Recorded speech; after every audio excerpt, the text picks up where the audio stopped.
Ever wonder how a fortune teller sitting across a table from a complete stranger can guess their deepest secrets with 80% accuracy? These practitioners rely on an intense fluency in a physical language their clients have no idea they are speaking. We spend our lives obsessing over words. We rehearse our answers for job interviews in the mirror and carefully draft our text to strike the perfect tone. But all that effort is aimed at a tiny target. The actual words we speak account for roughly 7% of our communicative impact. In any face-to-face meeting, 60 to 80% of the impression you make comes from nonverbal cues. Because we focus all our attention on the raw data of speech, we walk through everyday interactions practically blind, missing the actual emotions playing out right in front of us. Learning to decode these unspoken signals is like finally turning on the lights in a dark room. It transforms what looks like psychic intuition into a precise, learnable skill. In the 19th century, Charles Darwin categorized our physical expressions as ancient, hardwired survival reflexes. The human smile is a prime example. Evolutionarily, baring teeth originated as a signal of submission, a way for a primate to prove it was not a threat to the alpha. The exact same logic applies to showing our palms. When someone throws their hands up during an argument, they are defaulting to an ancient reflex designed to prove they aren't concealing a weapon. Some of us are naturally better at reading this ancient vocabulary. On average, women decode nonverbal signals more accurately than men, and modern neuroscience shows us why.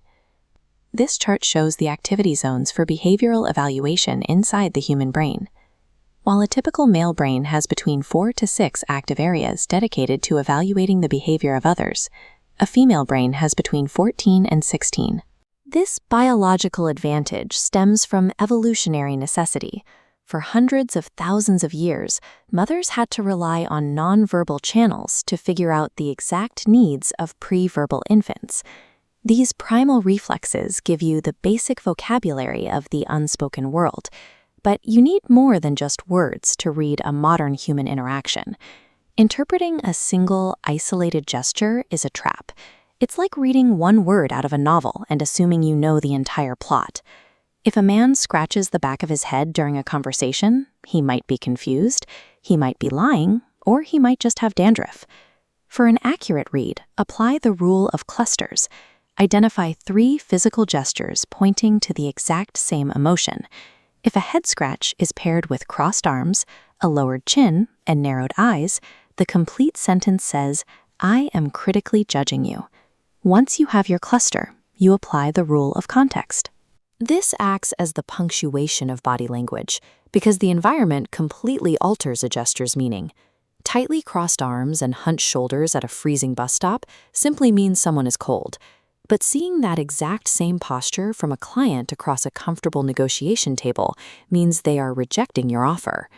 Without combining gesture clusters and the punctuation of context, you aren't reading body language. You are just projecting your own assumptions onto random movements. The ultimate test of fluency in this language is spotting deception using the rule of congruence. Congruence is the alignment between speech and action. When a person's spoken words are positive, but their physical cluster signals rejection or defensiveness, you trust the body. Physical reflexes tell the truth. This raises an obvious question. Can you successfully fake your body language to manipulate the people around you? Consider a job candidate who spends several minutes praising their former boss. Their words are perfectly crafted to show respect and loyalty, but their body betrays them. Every time they mention that boss, an involuntary micro-smirk flashes across one side of their face for a fraction of a second, revealing a deep, genuine contempt. This is why faking it long-term always fails. You can hold your hands open to feign honesty, but you cannot consciously control biological leaks, like pupil dilation, a sudden drop of sweat, or a micro-expression. Fluency in this grammar provides a window into human intention at its most vulnerable.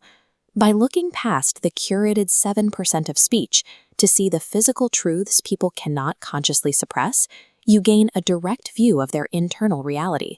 It is the ultimate framework for seeing past the performance and connecting with the